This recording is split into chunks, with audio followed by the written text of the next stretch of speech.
What up? T-Bob here. And Jake as well. And look at you. You done stumbled upon little OTB Saints, where we bring you all the latest black and gold coverage. Who are the Saints going to draft? Who's going to be their quarterback? What does the salary cap look like? All that information and more.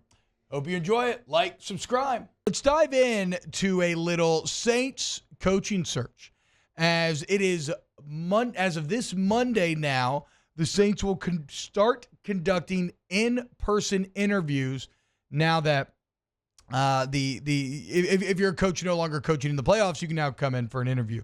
So in what happened over the weekend on Saturday, they did an in-person interview with Darren Rizzi. So Rizzi getting his time in front of leadership, lay out his exact plan. Here's what I change. Here what I would do. Again, I think he remains kind of on the outside looking in this case. They did a virtual interview with Joe Brady on Saturday. They did a virtual interview with Kellen Moore on Saturday. Now, as we mentioned before, Cliff Kingsbury has said, I'm not doing any interviews, virtual or otherwise, until this playoff run is over. He wants to be completely locked in with Jaden Daniels, and him and Jaden Daniels are in a flow state right now. And for what it's worth, it's kind of exciting to have Kingsbury, Brady, and Moore all in conference championship games. However, it may potentially hold them out of the running, as Kellen Moore has now said that while he did the virtual interview, he's going to wait to do any others until he gets through his own playoff run. And where that becomes interesting with the timing is that now, kind of unexpectedly, guys, Ben Johnson and Aaron Glenn are completely available and are likely the next dominoes to fall in terms of who hires them. Now, of course, Aaron Glenn has felt like this entire time he's more on the Saints' radar, but maybe Ben Johnson is as well. And my question to you is, if one of these guys, wants to come here, do you make a move on these guys without interviewing the others if they come in for an in-person interview and they blow you away? Yeah, I think you do. I think at this point in the hiring process, if you have a Brady or a Glenn and they want the job and you think it's the right guy, hire him. Why not? Now, the timing on Aaron Glenn, I believe, is especially interesting. And I was talking to the Cannon last night. I was a bit surprised. He is firmly not on the Aaron Glenn bandwagon. He's kind of a McCarthy first guy. I think he likes Kellen Moore second. Taylor, as the resident Cowboy fan, how do you feel about Kellen Moore? A bit of a complicated time between him and McCarthy in Dallas. Yeah, it was. And, I was talking with Flynn about this when he was in last week. He threw his hat in the McCarthy ring, as I've done multiple times as well. Dallas's offense was better after you moved on from McCarthy. From Kellen Moore. He wasn't great with the Chargers either, so that's two bad notches on his belt. But he's done a really good job with the Eagles. We were just talking about him earlier. So maybe it was one of those things where, he got the gig in Dallas maybe a little bit before he was ready. He's done some nice things. Like, would I want the Cowboys to hire him? No, just because it wasn't great there as an offensive coordinator. But, he's certainly drawing a lot of interest. Doesn't he have some Cowboys juice right now? I believe. The Cowboys, no, he's one of the favorites for the Cowboys jobs. He's the three that they've interviewed. So the three that they have formally interviewed is Kellen Moore, Robert Saleh, and Leslie Frazier. Those are the three that they have formally interviewed. But let's talk about Aaron Glenn here. Because at a time when we're talking about reputation being built over a lifetime, torn down in a day, how much do you let one bad game affect how you feel about Aaron Glenn? Because you can look up and you can see a Commander team dominating offensively. 38 offensive points in that game, in a must-have-it game.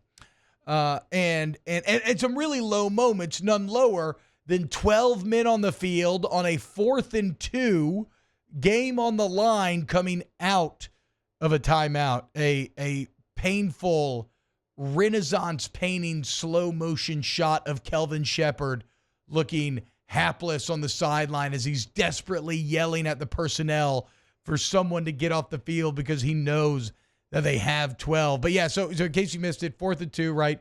Commanders trying to put away the game. If they get it, they're gonna put it away.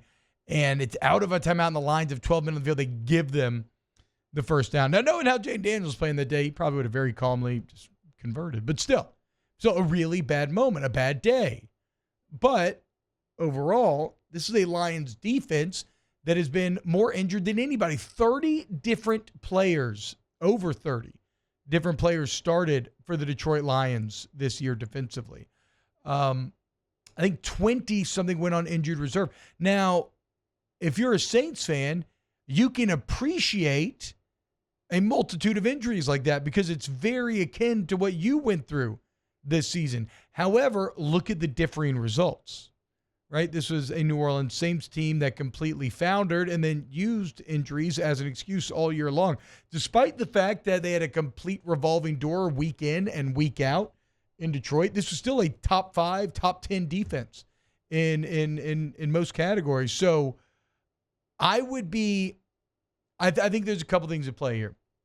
I think when you're on a stage like that, right? And if you're a New Orleans Saints fan and you just watch the Saints mainly, you kind of keep up with the NFL just through osmosis and everything else. You're watching highlights. You're not watching like a ton of Lions games. I mean, I would fall into that category, right? Sunday, I just watch the Saints. A lot of times it's kind of my day to just get away from football in some ways. But so if you're not watching the Lions week in and week out, and then you finally show up and you've been hearing for weeks, okay, like this Aaron Glenn guy, he's a very good leader. He's put together a good defense. Like let's see what our guys got. And so you're on the big stage and it goes this poorly. Well, that's going to cause a lot of people to have kind of knee jerk, oh, nope, don't want him, can't have him, sort of opinions. I would hope, though, and would guess, and I believe assume, that would not extend to the New Orleans Saints front office, because I think nothing could be worse than, like, if you loved this guy and you really, now we don't know, there's conflicting reports. Is McCarthy the guy? Is Glenn the guy? Is it somebody else? We don't know 100%. The Saints have done a good job of kind of muddying the waters in that regard. But if you loved this guy going into that championship, even though it was a bad day, I still think you got to love him. Plus 5 turnovers, including a pick 6. Like, you're putting so much pressure on the defense at that point. Now, credit, it's not like they came up with many stops anyway, but I guess this is a roundabout way of saying that everything I believed about Aaron Glenn going into this game still holds true. I love what he did with this Lions defense despite being dealt an absolutely awful hand this season. I love what I've heard anecdotally about his leadership and how he's been such a key part of rebuilding this Lions franchise. I think the intimate knowledge of a rebuild that he was just a key part of would play very well with a rebuild here in New Orleans. I think about guys that these NFL men would want to follow, and in Aaron Glenn, you see someone who's done it before as a player, as a coach, working his way up the ranks. And so, yes, was Saturday night a bad time? Absolutely. But I don't think it takes away from any of Aaron Glenn's strengths that originally had me, at times during this search, feeling like he would be my number one choice. Now, if you are not an Aaron Glenn fan, then obviously this is just going to intensify those feelings. But I still would be very happy if the New Orleans, I'd be happy with McCarthy, I'd be happy with Glenn, and then kind of the lottery ticket offensive guys. I'm not sure. They all kind of feel the same to me a little bit. If you were to look at like Joe Brady, Cliff Kingsbury, Kellen Moore, it's like, okay, yeah, Joe Brady's done really well, but you won't have Josh Allen, which may be unfair to them, but Kellen Moore's done really good, but you don't got Saquon Barkley. Maybe the ultimate example would be, who